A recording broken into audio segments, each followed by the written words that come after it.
কেকে টিভি বাসন্তীর পক্ষ থেকে আপনাদের স্বাগতম।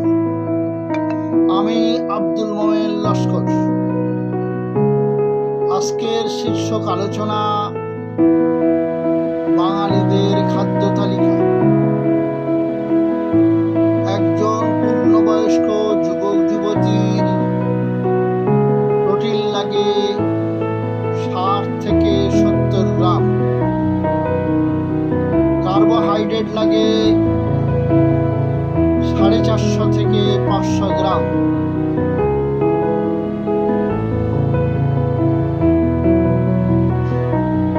জল লাগে 4 থেকে 5 লিটার।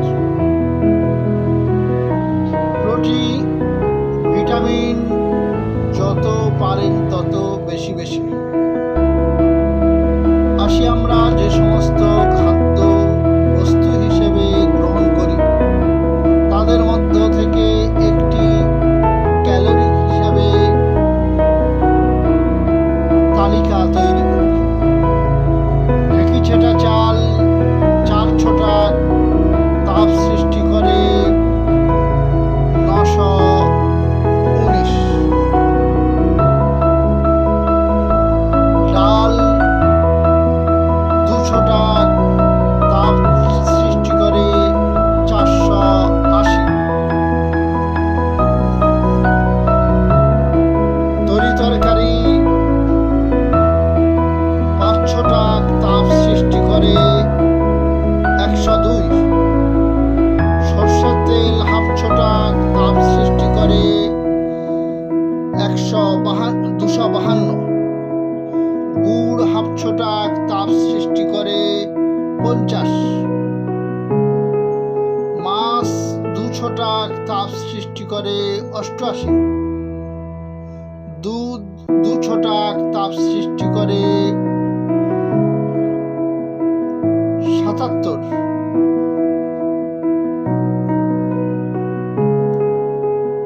লবণ পরিমাণ মতো এবং তার সাথে কিছু লেবু। খাদ্য খাওয়ার কোনো বাঁধা ধরা নিয়ম নাই।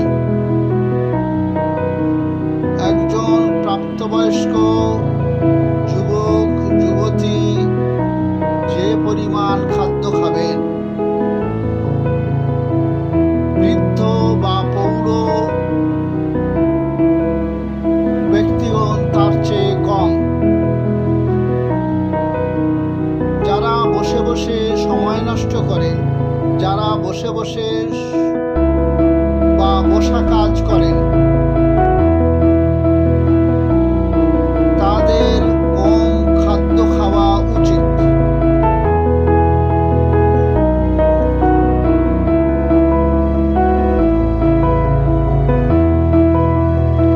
তবে দুধ, ছানা,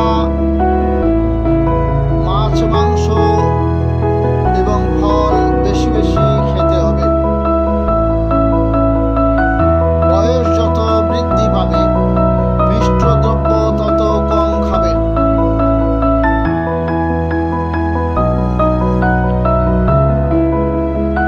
কম খেলে শরীর সুস্থ থাকে, বেশি খেলে অসুস্থ হয়ে পড়ে, রোগগ্রস্ত হয়। প্রোটিন, কার্বোহাইড্রেট এবং ফ্যাট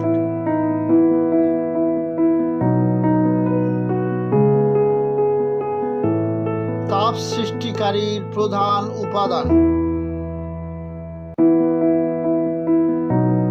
1 গ্রাম আমিষে তাপ সৃষ্টি করে 4 ক্যালোরি। 1 গ্রাম শর্করায় তাপ সৃষ্টি করে 4 ক্যালোরি। 1 গ্রাম চর্বিতে তাপ সৃষ্টি করে 9 ক্যালোরি। 1 কেজি জলকে 9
দুশ্চিন্তা এবং রোগ থেকে বাঁচুন।